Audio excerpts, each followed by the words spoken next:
And with that, we come back to the equity markets and we are inviting a veteran, Nirmal Jain, Chairman and CEO, IIFL Finance, joins us now.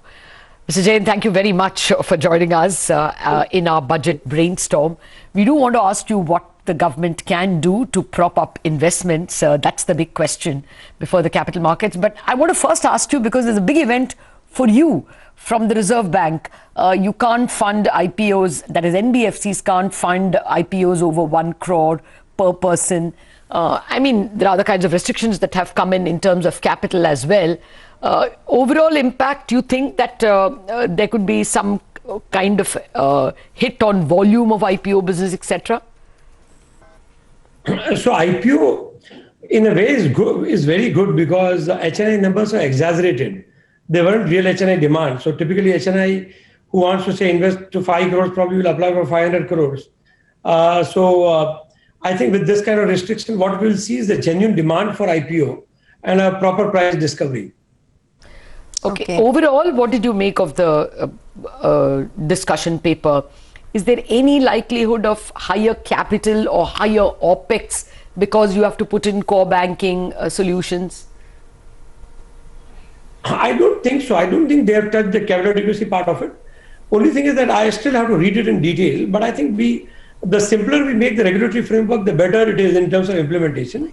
So while I agree with the philosophy that we should basically have categories of NBFCs, which is the large systemically important one that you want to regulate and you want to keep an eye on them. But in the upper layer and top layer, I think they created 2 separate categories so maybe instead of 4, probably we'll have 2 or 3 that would still work better. And I think overall is good. And in a way, what is happening when you talk about 15,000 NBFCs, there aren't really 15,000 actual NBFCs that can that really do a serious business or that really need capital. So on one hand, the top tier of NBFCs, RBI is talking about say 30, 35, where they want to be very strict. I think that's good. But only thing is that it should also be supported by access to repo market or liquidity. Because once RBI says that, okay, these are the NBFCs that are good, we are governing them very tightly, the ratings are above a particular threshold. We are getting them closer to bank because they're trying to reduce the arbitrage. They don't have access to deposit franchise fine, and they don't have obligation of, say, priority sector and SLR. But what they need to have so that there's a lot more confidence in the system, although that probably will never be used or will hardly be used, is give them access to the repo market or overnight liquidity in case of a crisis. Okay. Mr. Jain, good morning. What about the budget? I mean, what is the expectation this time around? Of course, everyone's hoping for some sort of stimulus to boost, in infrastructure investment, etc. But realistically, what are you expecting? I think budget has to focus on growth, and budget will focus on growth, and growth can happen only by investment and policies which are favorable for that. So I think government can, fiscal deficit this year may end in 7.5 or 7.7% range.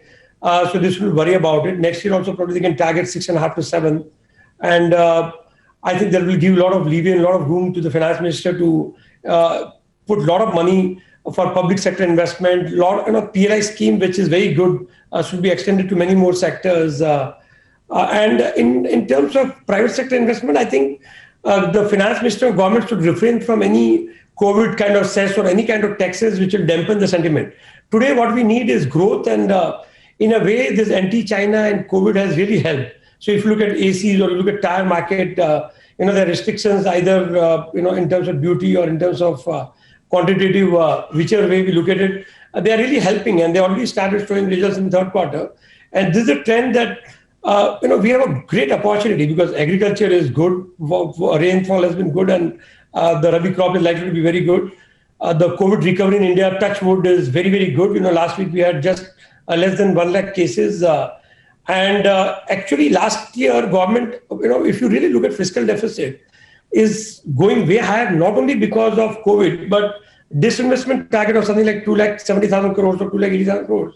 Government has just done 1/4 of it. So if they can get that thing right in this year with LIC, BPCL or Big Bang investment, then government will have a lot more money. So this is a great time to support growth. Don't touch too many taxes or don't get into the temptation of levying extra cess or extra taxes because that complicates. And we don't want the private entrepreneur, and including the large companies, sentiment to be dampened. This budget is very interesting to watch, and we are looking forward to, primarily, if you have to ask me in one word, then support growth. Support growth. I will do something unprecedented for growth. Yeah, I'm going to come back to you to ask that question again in terms of support growth. But there is a worry. You spoke about don't dampen corporate India's sentiment.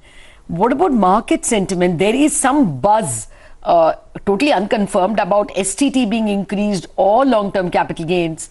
Will the market, given its mood, now be able to take it in its stride? Maybe market. So, what happens when there's a flow of FI money, market will take it in stride. But from a longer term point of view, government wants to tap the market to finance growth. So, when you do disinvestment, that's the money that they can use for agriculture and poor. And that money will come very handy and very easily, only if the market sentiment is good. So at this point in time, one should weigh the pros and cons, because if you're going to get small taxes of a few thousand crores, then if you want to build a $5 trillion economy, it's not worth tampering with the sentiment or taking any chance with the sentiment. Everybody knows that market is always, the sentiment is very fragile. So these are times that that you try and don't do anything negative, keep the status quo in case you are not sure, and try and get investment as aggressively as possible, not only public sector, but get private sector also to support it. And I think then probably the next decade can be India's decade. But you spoke about divestment and asset monetization being the route. Let us assume they announce some 3 lakh crore, some number bigger than the previous year. They've not even achieved the previous year's number. Is that enough to enthuse the market? Will they believe a 3 lakh crore figure? I don't think so. I mean, unless, because last year they couldn't do much. So unless government does something strategic and something quickly, a market will look at disinvestment number with bit of skepticism, because disinvestment is something where government's track record hasn't been very consistent. Okay, all right. Mr. Jain, we'll leave it at that. Thank you so much for joining us and telling us what to expect from the budget. Don't expect much. Even if the government just keeps a status quo, I think the market would like that. Let's take a quick break on that note. On the other side of the break, Vibha Padalkar, the MD and CEO at HDFC Life, will join in for an earnings interaction. Stay with us.